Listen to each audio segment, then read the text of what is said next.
예, 여러분 안녕하세요. 자, 오늘은 제가 이제 최근에 출간된 따끈따끈한 책인 50의 주역 공부라는 책을 좀 들고 나왔습니다. 저도 이제 산지 얼마 안 됐어요. 산지 얼마 안 됐고, 이 책을 이제 조금씩 읽어보니까 상당히 우리 삶에 도움이 많이 될 것 같아서 여러분에게 좀 소개를 해드리고 싶습니다. 이 책의 이제 저자는, 김동환, 다산 리더십 연구소 소장이고, 국내 사주명리 최고의 권위자라고 이제 적혀 있습니다. 저도 이제 어, 김동환 교수님에게 사주 명리학에 대한 수업을 들었습니다. 그런데 상당히 다양한 분야, 뭐 풍수 지리부터 시작해서 성명학, 또 타로, 그다음에 색깔 타로, 색채 타로, 그다음에 주역 타로, 뭐 이런 데까지 해서 상당히 여러 분야를 이렇게 잘 아우르시는 대단하신 분이라고 생각이 듭니다. 그래서 이 책의 이제 구조를 좀 보면 제 1장은 새로운 나로 바로 선다는 거 이렇게 나와 있습니다. 그래서 인생이 안 풀린다고 느낄 때 괴를 알면 내가 보인다고 나오고요.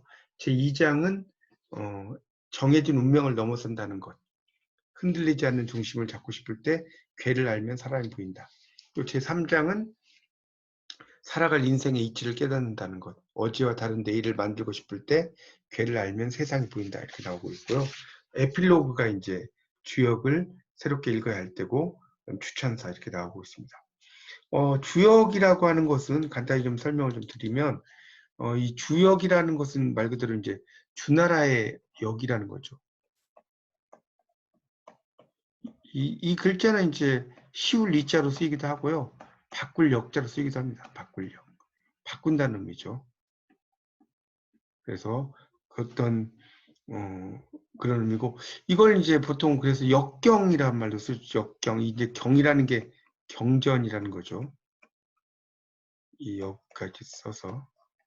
그래서 이제 역경을 이제 이 중국어로는 이칭 이렇게 읽습니다. 이칭. 이게 이제 그 역경의 중국어 표현이죠. 우리가 이제 주역이라고 하는 것 자체는 이렇게 이 효가 이제 이렇게 쭉 있지 않습니까? 효가 쭉 있는데 이 건위천계에서 시작해서요. 이렇게 곤위지로 끝나요. 곤위지. 이게 이제 곤위지죠. 그러니까 중간에 터 있는 게 그 음계라고 할 수가 있고요. 이게 이제 중간에 터 있지 않습니까? 이 음계입니다.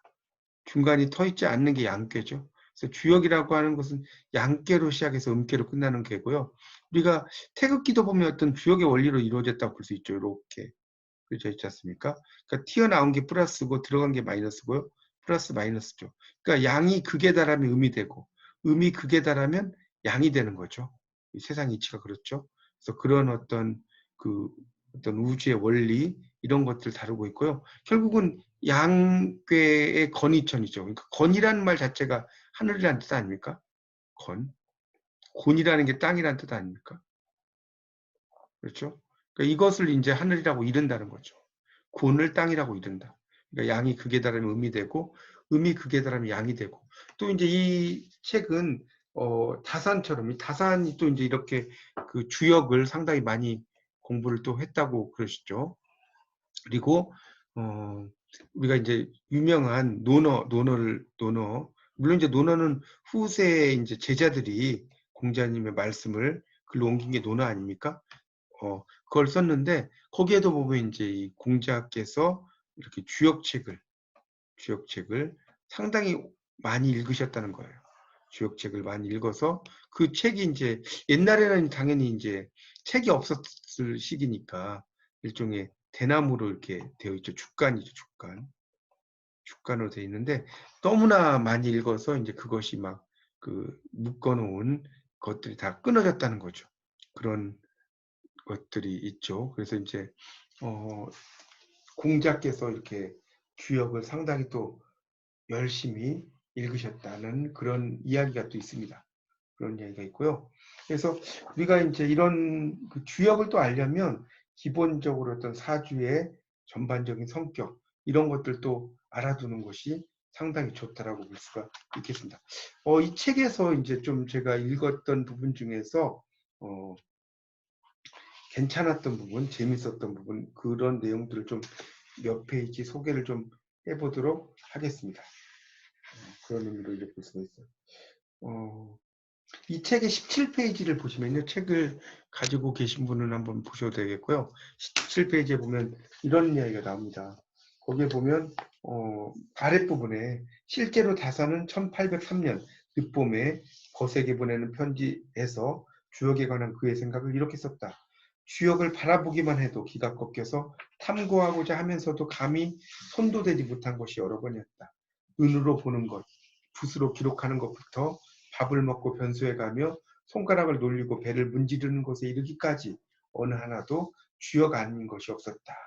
이렇게 이제 나옵니다. 그래서 이 주역이라고 하는 것이 상당히 다산의 삶에서 어떤 중요한 역할을 한 책이라고 볼 수가 있겠습니다. 그런 내용이 이제 또 있다는 것이 흥미로웠고요. 그 다산 정약용은 여러분도 아시다시피 18년 동안 이제 오랫동안 유배살이를 하지 않습니까? 그래서 정말 멸문지화에 가까운 재앙을 당했지만 자신을 다스리기 위해서 이 진덕수의 심경이라는 책을 읽었고요. 뭐 그 외에도 이제 특히 이 주역이라고 하는 것을 이제 40대 후반까지 집대성을 했죠.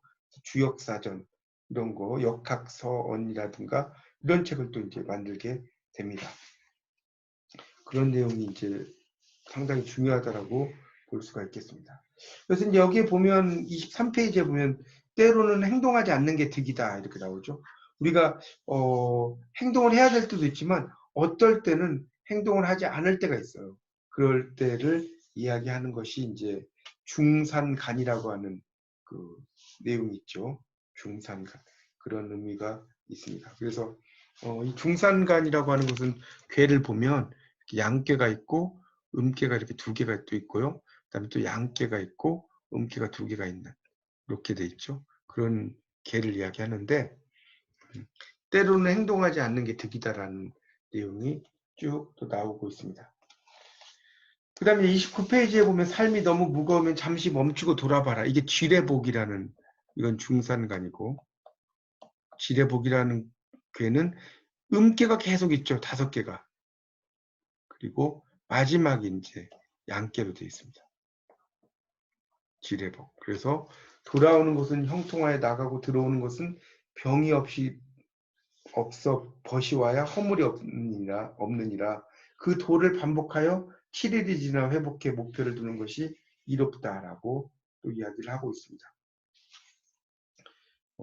그래서 이제 다산은 아시다시피 정조와 상당히 친하게 지낸 그런 분이라는 걸 알 수가 있죠. 그래서 이제 이 정조는 특히 이제 아버지 사도세자에 대한 어떤 그리움 이런 것들을 많이 자기의 시 속에다가 또 이렇게 이야기를 했지 않습니까? 그리고 이제 거기와 관련돼서 이제 다산과 정조가 또 화답하는 내용이 이 책에 보면 쫙 나오고 있습니다. 한번 여러분이 읽어보시면 좋을 것 같고요. 34페이지를 또 보면 이제 옳지 않은 미로움을 욕심내는 것은 위험하다라는 천례무망 이런 것들도 또 나오고 있습니다.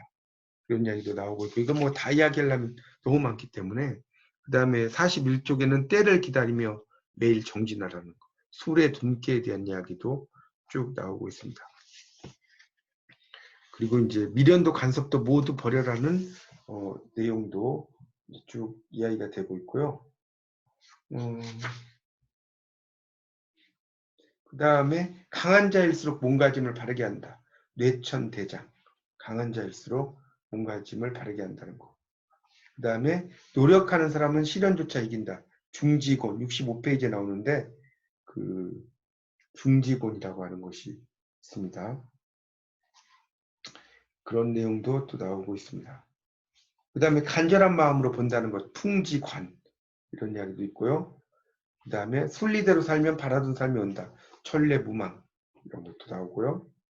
평생 한 번은 자신만의 기회가 온다. 뇌하풍이라는 내용도 나오고 있습니다. 그 다음에 이제 운명을 따른다는 것의 진정한 의미, 중뇌진 이런 이야기도 나오고 있고요. 그 다음에 지와 명이 지혜로운 사람과 함께하라 이런 이야기도 나오고 있습니다. 또 평생 따르고 싶은 스승이 있다는 것, 지수사에 대한 이야기도 또 나오고 있습니다. 또 자신을 낮추어서 행하면 해결된다. 천택리라는 이야기가 또 나오고 있고요. 작은 것을 줘야 큰 것을 얻을 수 있다. 지천태.